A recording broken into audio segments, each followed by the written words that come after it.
falando em oração e pensando nesse ambiente de barulho, eu queria saber, quem aqui é avô? Quem é avô aqui? Levanta a mão. Ah, tem uma turma boa aqui do meu time aqui, ó. Semana passada, eu e Simone tivemos o privilégio de receber os nossos netos em casa, né? Então, só temos uma filha, a filha casou, tem 3 filhos, já está esperando o 4º filho. E semana passada eles precisaram viajar e mandar os 3 netinhos lá para casa. É uma benção. Você que é avô sabe o privilégio que é receber os netos e ter esse tempo precioso com eles. Mas a casa fica agitada. O barulho é diferente, realmente é um tempo diferente. Muda a rotina. Mas a gente gosta, porque não é todo dia. Então, mesmo mudando a rotina, é um privilégio receber essa netaiada em casa. É um tempo gostoso. Mas observe esse detalhe, faz um barulho mais ou menos. E pensando em barulho, né, essa semana que passou, eu não sou muito de shopping, mas eu fui ao shopping na sexta-feira fazer um lanche com a minha esposa. Pensa um lugar barulhento, misericórdia. Eu não sei se você gosta de shopping, mas que lugar agitado, que ambiente terrível para quem já está gostando de ficar mais no sossego. Eu fiquei assustado com a quantidade de gente, com aquele tumulto, gente falando, gente comunicando o tempo todo, um vai e vem assim, maluco. Falei, meu Deus, que loucura. Essa é a sociedade que nós estamos vivendo nesses dias. Uma sociedade do barulho. E sabe, quando a gente pensa em oração, um dos desafios que eu vejo para esse tempo é aquietar o nosso coração. Esse é o grande desafio que nós temos nesse tempo, nos aquietarmos, para podermos buscar a Deus. Eu creio que esse é um grande desafio. Por quê? Porque nós vivemos nessa rotina barulhenta. E as mídias sociais também, elas não contribuem, porque é um vídeo curto para cá, é uma imagem para lá, você passando tempo ali com a internet, com o barulho das mídias sociais também. Então nós vivemos numa sociedade muito barulhenta. Mas pense o seguinte, o salmista lá no Salmo 46:10, ele nos dá uma instrução para nos conectarmos no natural com o sobrenatural. No natural com o sobrenatural de Deus. E ele diz o seguinte, Salmo 46:10 diz, aquietai-vos, e sabei que eu sou Deus. Sou exaltado entre as nações, sou exaltado na terra. Aquietai-vos. Eu gostei muito dessa expressão quando eu pensei nesse mundo barulhento, quando eu pensei nessa agitação que nós estamos vivendo, e aí o salmista diz, aquietai-vos. E hoje eu queria falar um pouquinho com vocês também sobre o Pai Nosso, sobre a oração do Pai Nosso. E eu acho importante, porque lá também Jesus vai nos ensinar a importância de nos aquietarmos para buscar a Deus, nos aquietarmos para termos um tempo de comunhão com Deus. Eu queria que você abrisse a sua Bíblia, mesmo sendo projetado aqui, abra lá a sua Bíblia no livro de Mateus, capítulo 6, nós vamos ler do verso 5 ao 13, eu queria que você fizesse as suas marcações, para que depois você possa revisitar esse texto, você possa olhar novamente alguma coisa que o Espírito Santo vai te chamar a atenção, para que você possa ler e deixar o Senhor falar com você depois. Mateus capítulo 6, do versos 5 ao 13. Diz o seguinte, quando vocês orarem, não sejam como os hipócritas. Eles gostam de ficar orando em pé nas sinagogas e nas esquinas, a fim de serem vistos pelos outros. Em verdade, lhes digo que eles já receberam a sua plena recompensa. Mas quando você orar, vá para o seu quarto, feche a porta e ore ao seu pai que está em secreto. E então o seu pai que vem em secreto o recompensará. Quando orarem, não falem por falar, como fazem os gentios, pois eles pensam que por muito falar serão ouvidos. Portanto, não sejam como eles, porque o seu pai sabe do que vocês precisam, antes mesmo de lhe pedirem. Vocês devem orar assim: Pai nosso, que estás nos céus, santificado seja o teu nome. Venha o teu reino, seja feita a tua vontade, na terra como no céu. Dá-nos hoje o pão nosso de cada dia. Perdoa as nossas ofensas, como também temos perdoado aqueles que nos ofendem. E não nos deixes cair em tentação, mas livra-nos do maligno, pois teu é o reino, o poder e a glória para sempre. Amém. Feche seus olhos, vamos orar mais uma vez? Pai, estamos diante da tua palavra, Senhor. E o meu desejo, Pai, como o Senhor falou ao meu coração, que o Senhor fale com a tua igreja, que o Senhor ministre cada um dos teus filhos e filhas que estão aqui nessa noite para ouvir algo da parte do Senhor. Por isso, Senhor, tenha total liberdade, que o teu Santo Espírito possa ministrar os nossos corações nesta noite, em nome de Jesus. Amém. Queridos, a oração é a chave que inclina o nosso coração para as coisas de Deus. É uma chave que vira quando nós nos unimos, quando nós buscamos a presença de Deus.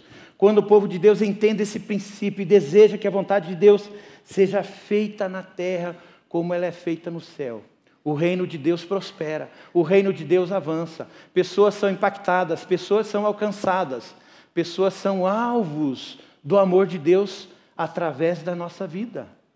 Quando nós entendemos esse princípio e esse propósito, entendemos que a oração é capaz de trazer a presença de Deus para a nossa vida, para nós desenvolvermos uma intimidade, uma comunhão com Ele. Quando nós entendemos isso, queridos, Deus faz grandes coisas no nosso meio. Martin Lloyd-Jones, um influente pregador, teólogo e médico galês, escreveu: a oração é, sem sombra de dúvida, a mais elevada atividade da alma humana. O homem encontra-se no seu melhor e mais elevado estado quando de joelhos fica face a face com Deus. Reflita um pouquinho nessa palavra. A mais elevada atividade da alma humana, quando nos encontramos face a face com o nosso Criador. Queridos, a oração no secreto, ela tem um poder que nós, muitas vezes, não consideramos. A oração no secreto é algo fantástico. Mas quando você orar, vá para o seu quarto, feche a porta e ore a seu Pai, que está em secreto. Então, o seu Pai que vem em secreto o recompensará. Queridos, aqui a ideia não é que você precisa ter aquele quarto de oração, aquele local. É claro que é bom você ter um ambiente onde você se para desse tumulto, desse barulho do dia a dia, desse mundo barulhento que nós vivemos, e você tem um tempo só com Deus, em que você realmente se encontra com o seu Deus, dobra os seus joelhos e tem aquele tempo. Mas não é só isso. Não é só isso. Aqui, na verdade, a palavra grega, tameion, aqui traduzida por quarto, era empregada para designar uma sala, um depósito, onde eram guardadas as provisões, ou mesmo os tesouros da casa. Era aquele ambiente sagrado, aquele ambiente especial.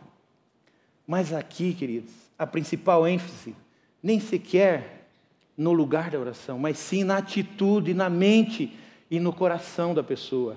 Aquietai-vos e saber que eu sou Deus. É o coração, é como eu vou me colocar na presença desse Deus. Eu não sei você, mas eu oro às vezes no carro. Eu tenho um tempo ali, de repente eu estou num tempo ouvindo um louvor e eu começo a adorar a Deus no carro. Mas eu também tenho o meu lugar onde eu fico, só eu e Deus, aquele lugar da quietude, onde não passa nada, onde eu elimino todos os barulhos, e eu fico ali no meu tempo de contemplação com meu Deus. Então o que você precisa entender é a disposição do coração. Não é só essa questão do ambiente, mas é como você vai se encontrar nesse lugar de quietude, nesse lugar de paz, nesse lugar onde você pode falar com Deus, mas você também pode ouvir a Deus. Esse é um grande desafio, porque muitas vezes também nós vamos lá, blá, blá, blá, ficamos falando, mas não ouvimos a Deus. Quando nós nos encontrarmos nesse tempo com o nosso Deus, nós precisamos abrir o nosso coração para ouvir o nosso Deus. Queridos, o pensamento que se segue nesse versículo não é o segredo, mas a sinceridade. Uma oração de um cristão quebrantado diante de um Deus, ali no privado, só eu e Ele, só você e Deus. O Pai vê em secreto e recompensa em secreto. Oração não é um discurso, mas é um derramar do coração. Derramar do coração, abrir o coração diante de Deus, com liberdade. Oração é uma conversa íntima com o Pai. Uma conversa onde eu falo das minhas lutas, dos meus anseios, das minhas preocupações, onde eu me abro com o meu Deus. Eu não tenho segredos para o meu Deus, porque Ele me conhece, Ele te conhece, Ele sabe tudo sobre nós. Queridos, e quem se deleita na presença do Pai, sabe que Ele responderá à sua súplica. E Ele responderá com o que é melhor para você e para mim. Porque Ele nos conhece e Ele sabe o nosso hoje, Ele sabe o nosso amanhã. Então, muitas vezes, Ele não vai responder como você quer, mas vai responder como você precisa. Aquilo que você necessita. E quem ora assim, sabe que esse Pai é capaz de fazer muito mais abundante do que nós pedimos, do que nós pensamos. Efésios 3:20 diz: aquele que é capaz de fazer infinitamente mais. Aquele que é capaz de fazer infinitamente mais do que tudo que pedimos ou pensamos, segundo o seu poder que atua em nós. Aleluia! Você já pensou nisso? Que Deus poderoso, que Deus maravilhoso, que faz muito mais daquilo que nós pedimos ou pensamos. Oração sincera. No verso 7 ele diz: quando orarem, não falem por falar, como fazem os gentios, pois eles pensam que por muito falar serão ouvidos. Algumas versões trazem a expressão vãs repetições. No grego, tagarelais demais. A versão siriaca traduz: não digais coisas ociosas.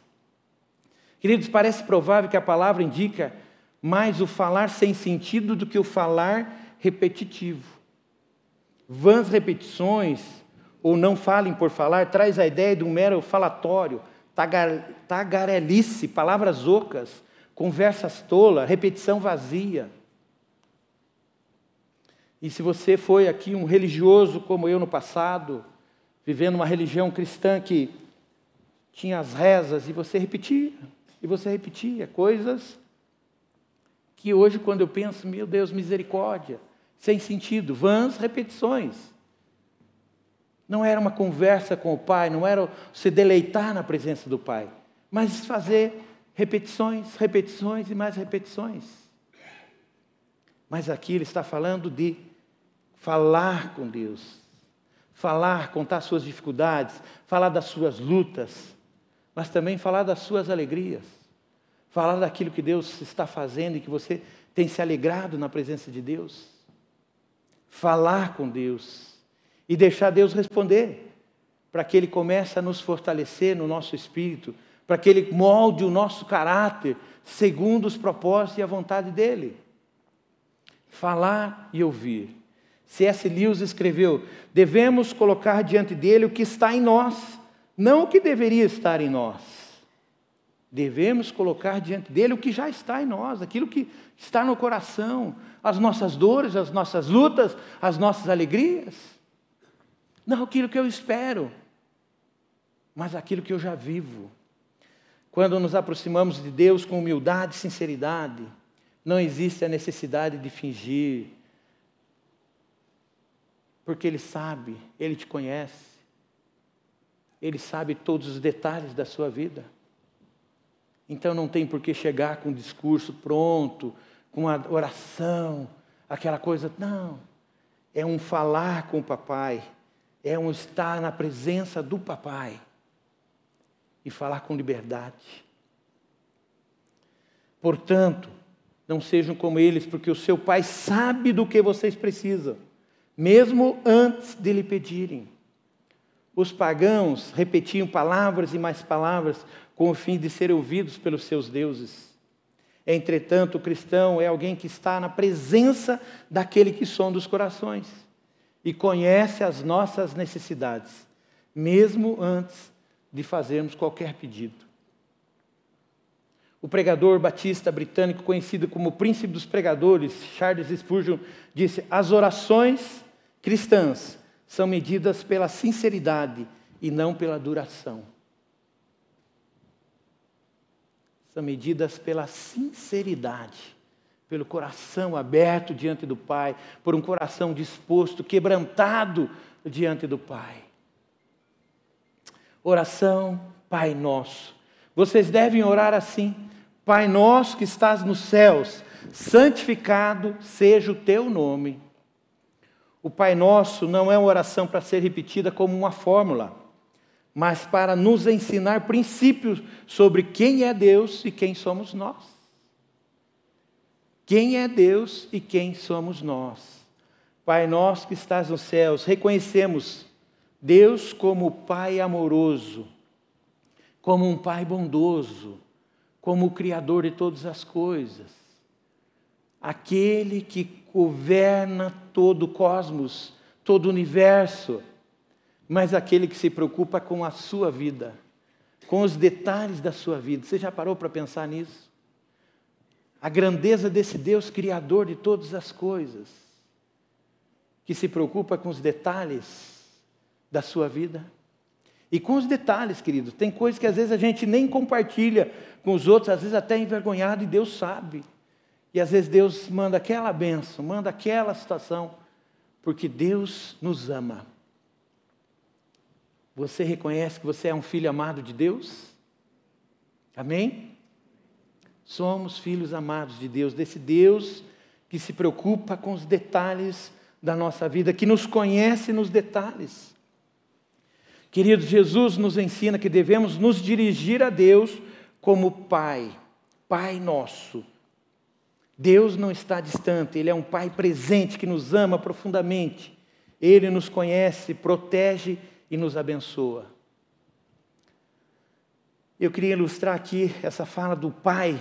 Um estudioso do Novo Testamento, Joaquim Jeremias, escreveu uma afirmação que é até surpreendente. Ele diz o seguinte: em nenhum momento da história judaica e em nenhuma literatura judaica, até o 10º século, na Itália, é possível encontrar um judeu dirigindo-se a Deus como Pai. As notáveis exceções, disse ele, são as orações de Jesus no Novo Testamento. Em todas as orações, exceto uma, Jesus dirigiu-se a Deus diretamente como Pai. E em todas as vezes, seus contemporâneos pegaram em pedras para assassiná-lo, acusando-o de blasfêmia. Entretanto, nós usamos a declaração inicial dessa oração de uma forma rotineira, que muitas vezes não conseguimos nem perceber a profundidade daquilo que estamos falando. Chamamos Deus de Pai, e foi o Senhor Jesus que disse para que nós pudéssemos chamá-lo de Pai.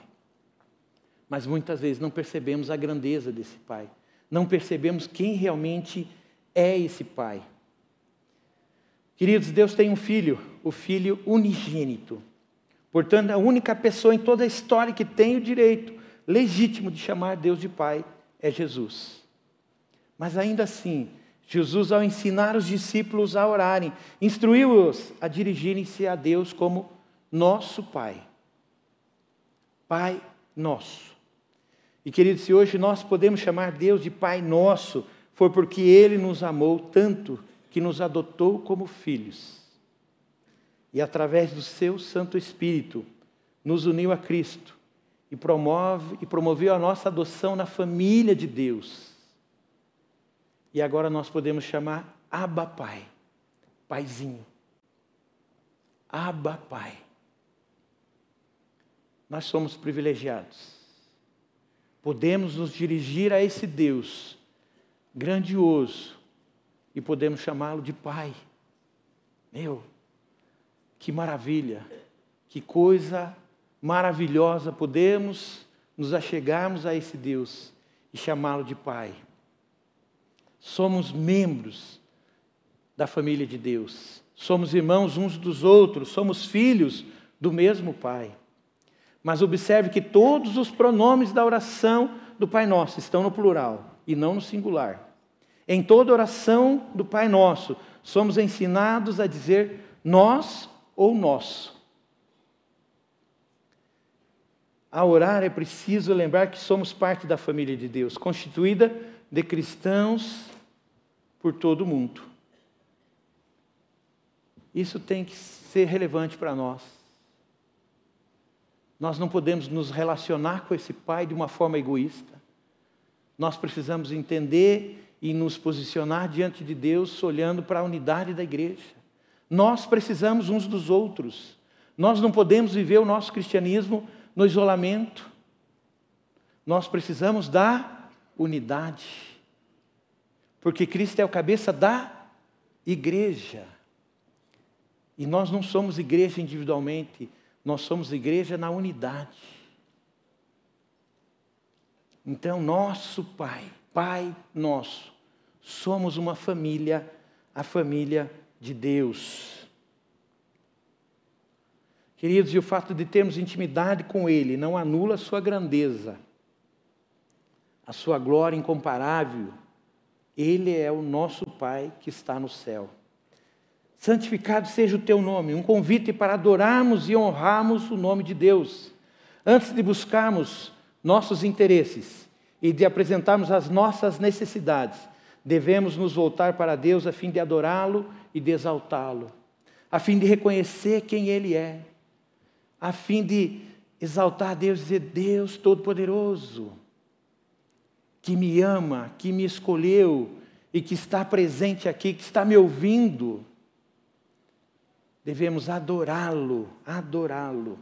Devemos orar para que o nome de Deus seja reverenciado, honrado, temido e obedecido. Oração, venha o teu reino. No verso 10, venha o teu reino, seja feita a tua vontade na terra como no céu. Oramos para que o governo de Deus se estabeleça na terra. Devemos orar para que o reino de Deus venha a nós. O reino de Deus é o governo de Deus sobre os corações, queridos. E aqui existe um grande desafio. Um grande desafio, porque muitas vezes a nossa oração é egoísta. A nossa oração é olhando para o nosso umbigo, para a nossa necessidade. E nós não estamos muito interessados no estabelecimento do reino de Deus na terra. Muitas vezes nós estamos muito interessados naquilo que eu preciso, nas minhas necessidades, naquilo que Deus precisa fazer por mim e pela minha família. Mas quando nós oramos, venha o teu reino, é mais do que isso. Venha o teu reino, nós estamos preocupados com o governo de Deus sobre essa nação, com o governo de Deus sobre todas as coisas. Mas não nos esquecendo que nós fazemos parte desse reino e que não é um caminhar egoísta. Por isso, quando nós trazemos o eu mais um, nós nos preocupamos o quê? Com o próximo, com o nosso próximo. E na medida que o Evangelho é anunciado, os pecadores se arrependem e creem, o reino de Deus vai se tornando real nesta terra. E nós vamos vendo mudança no ambiente. Quando o Pai Celestial, pela obra do Filho na cruz e pela operação do Espírito, reina nos corações humanos, podemos esperar mudanças verdadeiras nos indivíduos, nas famílias e no ambiente social. Porque onde Cristo chega, há uma mudança, tem que haver transformação. Não podemos mais nos conformar com esse mundo, com esse século. O reino de Deus se faz presente. Somos chamados a ser instrumentos visíveis da manifestação do reino de Deus nesse mundo. Você e eu devemos orar para que a vontade de Deus seja feita na terra como é feita nos céus. Robert Law, teólogo escocês, escreveu: a oração é um instrumento poderoso, não para realizar a vontade do homem no céu, mas para realizar a vontade de Deus na terra. É através da oração, meus irmãos, que nós conectamos esse mundo sobrenatural para o natural. Essa ação de Deus no mundo natural, nesse mundo, nesse ambiente onde nós estamos inseridos. Deus, e não é o homem, o centro do universo. Deus, a sua vontade é boa, perfeita e agradável, e deve prevalecer sobre a terra. Oração, queridos, não é contar a Deus uma novidade que Ele ainda não sabe. Não é procurar mudar os planos de Deus. Oração é adoração, é submissão do Criador, da criatura ao seu Criador. É inclinarmos o nosso coração para fazer a vontade de Deus, para que Deus cumpra a sua vontade em nós. É nos submetermos, nos sujeitarmos a Ele. Precisamos continuar firmes no propósito de levar a mensagem aos nossos amigos, aos nossos familiares, que ainda não conhecem ao Senhor. Eu mais um. Queridos, a campanha Eu mais um nos lembra que temos uma missão.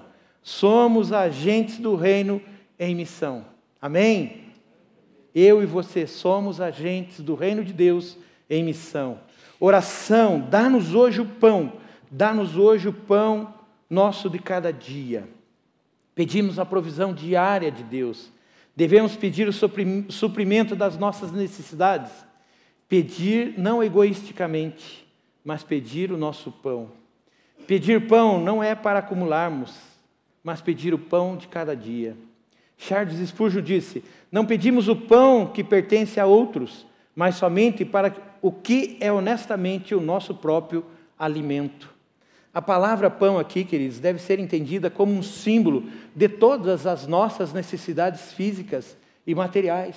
O suprimento de Deus em todas as áreas da nossa vida. É nisso que nós oramos e pedimos a provisão de Deus para a nossa vida. Deus nos criou pelo seu poder e nos redimiu pela sua graça. E é Ele quem sustenta com a sua providência. É Ele quem nos sustenta. Oração, perdoa as nossas ofensas. Perdoa as nossas ofensas como também perdoamos aqueles que nos ofendem. Aqui pega, né? Aqui é um desafio que a gente precisa refletir. Perdoa as nossas dívidas como nós perdoamos aos nossos devedores. Queridos, clamamos pelo perdão de Deus, porém devemos perdoar os outros. Tem pessoas que têm facilidade para perdoar quando alguém ofende, quando alguém machuca. Mas tem pessoas que carregam e andam com um peso nas costas, com a falta de liberar perdão. Mas aqui tem uma condicionante na oração, e isso é muito sério. Se queremos ser perdoados, precisamos perdoar. E aqui não adianta discurso, não adianta eu falar, eu perdoo, eu oro, eu preciso agir. Eu preciso perdoar. O perdão vertical só acontece quando o horizontal é uma realidade. Isto é muito sério. Nossas dívidas são os nossos pecados e precisamos não só do pão para o corpo, mas também do perdão para a nossa alma. E por isso precisamos perdoar.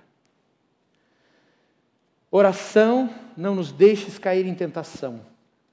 E não nos deixe cair em tentação, mas livra-nos do maligno, pois teu é o reino, o poder e a glória para sempre. Amém. Pedimos proteção contra o pecado e contra o maligno. A tentação, queridos, em si não é pecaminosa, mas se cairmos em tentação, pecamos contra Deus e contra o nosso próximo. Precisamos, portanto, rogar a Deus para nos livrar do mal, ou seja, nos livrar do maligno. As tentações também procedem do coração corrupto e do tentador maligno. Tiago, capítulo 1, verso 14, diz o seguinte: cada um, porém, é tentado pelo seu próprio desejo, sendo por este arrastado e seduzido. Então, este desejo, tendo sido concebido, dá à luz o pecado, e o pecado, uma vez consumado, gera a morte. A tentação é gerada por nós mesmos. Quando desejamos algo que não está de acordo com a vontade de Deus para a nossa vida. Pois teu é o reino, o poder e a glória para sempre. Precisamos reafirmar a soberania de Deus. pedir que Deus nos livre da tentação, mas precisamos reafirmar que Deus é Senhor da nossa vida, que é Ele que vai nos sustentar. Precisamos levar assim a nossa mente cativa a Deus, para que a vontade de Deus, a vontade soberana de Deus, seja feita em nós. O reino é do Senhor e do seu Cristo. Este este reino não é político e nem geográfico. É o domínio de Deus e o governo universal de Cristo nos corações. A Deus pertence o poder. Ele tem todo o poder nos céus e sobre a terra. A Deus pertence a glória para sempre. Deus não dá sua glória a ninguém e não divide a sua glória com ninguém. Isaías 42:8 diz: eu sou o Senhor, este é o meu nome. Não darei a outro a minha glória, nem o meu louvor a imagens. Ele tem a glória em si e toda a criação proclama a sua glória. A sua glória está em seu Filho e também na igreja. Queridos, para nós fecharmos, por meio da oração, Deus nos concede paz. E é um dos motivos pelos quais até mesmo pessoas autossuficientes caem de joelhos e derramam o seu coração diante dele. Diante dele. Aquietai-vos e saber que eu sou Deus. Você tem aquietado o teu coração? Você tem aquietado o seu coração para buscar a presença de Deus? Para ouvir a Deus? Para falar com Deus? Você tem falado com Deus? Você tem aproveitado esse tempo em que temos falado tanto sobre a oração? E você tem orado? Você tem orado pelo teu mais um? Queridos, quando oramos, Deus transforma circunstâncias e relacionamentos. Deus transforma circunstâncias e relacionamentos. Quando oramos, quando buscamos a presença dEle, quando clamamos a Deus, quando entendemos que dependemos dEle, que precisamos dEle. Ele nos ajuda a enfrentar as lutas diárias. Ele cura enfermos, físicos, psicológicos. Ele cura e restaura relacionamentos. Na realidade, esse poder sobrenatural pode lidar com qualquer tipo de obstáculo, de dilema, de desencorajamento, com qualquer luta, com qualquer situação que você esteja passando. Porque Deus tem poder para mudar o cenário. Você crê nisso? Você tem buscado esse Deus? Você tem buscado esse Deus com esse desejo de ouvir a voz de Deus, de entender os propósitos de Deus para a sua vida?